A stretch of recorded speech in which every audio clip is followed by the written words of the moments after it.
With Burt Barron on the new Talk Radio 1450 WCTC, the voice of Central Jersey. From politics to entertainment, from social issues to lifestyles, from newsmakers to pop culture. If it's Jersey, it's on Jersey Central with Burt Barron, 732-545-9282.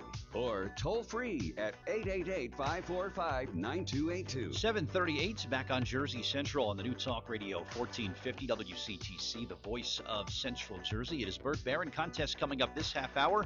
Your chance to win some tickets to see Rhythm in the Night at the State Theater on St. Patrick's Night. We'll give you the chance to win that. We got our Need to Know things coming up in just a little bit as well. Well, as the school year continues, every parent and teacher, you should take a few moments and consider the safety and efficiency of school buses that are all over the roads nowadays. And joining us now on the Raritan Bay Medical Center Jersey Newsmaker Hotline, we have a special guest with a rather unique perspective on, of all things, school bus safety. Jenna Hagar. She's not only the daughter of a former president and a correspondent for the Today Show. I'm sure you've seen her on there. Also a teacher and now the mother of two. So let's welcome Jenna to WCTC. Good morning. It's Burt Barron. How are you? Good. How are you? I'm well. Great to speak to you this morning, and thanks for taking some time out. Talk about why it's important to recognize and focus attention on bus safety and why this is so important to you. Yeah, well, it may seem obvious that it's important to keep our kids safe, but as a teacher, as a former teacher, I taught in West Baltimore and D.C., I saw my students getting on and off buses every single day. And I know that parents out there that are listening know that, the things they're most concerned about is keeping their kids safe. And so, I come with good news. One, that school buses are the safest mode of transportation to get your kids to and from school. But I recently in Boston rode on a propane-fueled school bus. And I don't know when you grew up, but when I grew up in the 80s and the 90s, I was on those loud diesel buses where we had to kind of shout above the engine to talk with our friends, and the driver could barely hear anything. And when I rode on this propane bus, I couldn't even believe it. It was quiet. Kids can talk quietly. It creates a calm environment. It's also better for the environment, propane, than diesel, and it's less expensive, so that the money can go back where, as a teacher, I may be biased, but into the classroom, to the students. And so I was just so impressed with this bus that I thought it was important that we talk with parents about how to keep their kids safe, and then also how to advocate for propane-fueled buses if they're not already in your school district.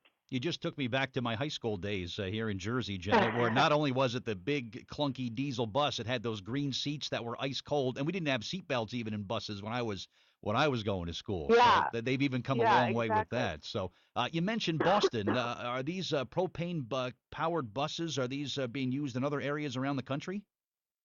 Yeah, they are, and they're used in pretty large numbers. There's 500,000 around the country, kids that are riding every day on these buses. But that said, I was a teacher, and I didn't even know these existed. I watched school buses come and pick my kids up every day as a teacher, and I didn't know that this was an option. So I think it's important that we talk with our parents about the fact that they can advocate for their kids. You want your kids to be on the safest option.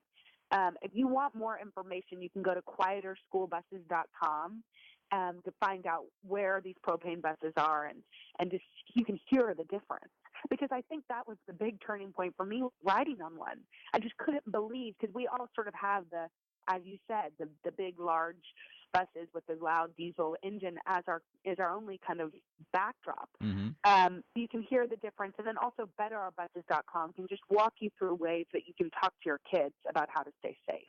Now, this is you're working with a company called the PERC, the Propane Education and Research Council, and I guess you're a mom and you're a teacher, so you wanted to just make a safer and healthier environment for your kids and for all kids, right? Yeah, exactly. I mean, I think we all want what's best for our children, and as a teacher, I felt that way for sure. I was so protective of my students. I mean, I think about them.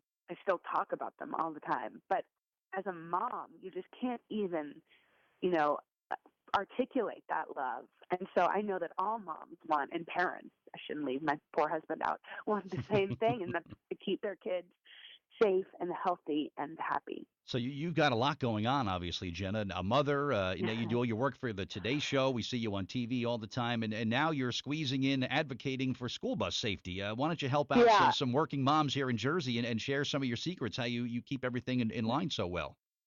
I mean, can they call in and share some of their secrets? I'm constantly asking Right. working moms how to do it because it's complicated, and I feel like I really do. I ask people that seem like they have it together, and they always say, "Oh, I don't have it together. What do you do?" I think it's going to be an evolution. I mean, I don't know if we'll ever find kind of like the perfect balance. I guess I just try for myself to be present wherever I am. So if I'm last week I was in California for the Today Show and doing a couple stories, and I missed my kids so badly, but I tried to just focus on the stories I was doing so I didn't miss them as much. And then when I'm home with them, I try to put my phone away and just Wow. play with them on the ground and have fun. I mean, I think phones can kind of damage that sort of zen time with our kids. So I don't know. I mean, if anybody, your listeners, have ideas, please tell them Well, to call in. Well, good for you to go off the grid for a little bit because I guess it kind of starts with that. But that's an important thing. And just getting back quickly to the school bus safety, we had a situation here in New Jersey. I guess it was about 2 weeks ago or so where there was a school that was on its way to a VOTEC in one of our local counties. The driver had a medical emergency, and thank goodness these two kids who were paying attention actually managed to safely pull the bus over, get it stopped and parked, and call 911. It was an amazing, heroic Oh my story gosh. that you just never know what's going to happen one morning when you're riding on the school bus. It was about 2 weeks ago or so Well, that happened here. exactly. Exactly. And the thing is that, I don't know if that was a propane bus, but the kids could hear that there was an emergency. Do you know Right. what I mean? They Yeah. knew they could hear it, and then they could do something about it because it was obviously a state, it must have been a calm enough environment where they could take action. And the problem with diesel buses is you can't hear. So if something like that happened, there's a chance that nobody could hear if anything was going on. But that's so good to know. And I was always so impressed with my students. I remember when I first started teaching, I said, Mom, my kids, like I gave them this lesson and they just, blew it out of the water. And I was so surprised. And she said, why were you surprised? Kids can do the most unbelievably remarkable things if we set those expectations. And I think those kids' parents should be super proud. Yeah, true. Very true. What is the website again, Jenna, where people can go for more information? Better, there's two. To learn how to talk to your kids about routines that keep them safe, go to betterourbuses.com. And to hear the difference between a propane and a diesel bus, go to quieterschoolbuses.com. Very good. Great to talk to you this morning. And Uncle Jeb, he's going to be okay, right? He's doing okay? Yeah, he's going to be okay. I Good. think, we were disappointed, but we were proud of everything he did. Good, good. We'll give him our best, all right? And it was great to talk to you this morning, Jenna, okay? Thanks so much. All right, take care. Bye-bye. All right, there she goes, former first daughter.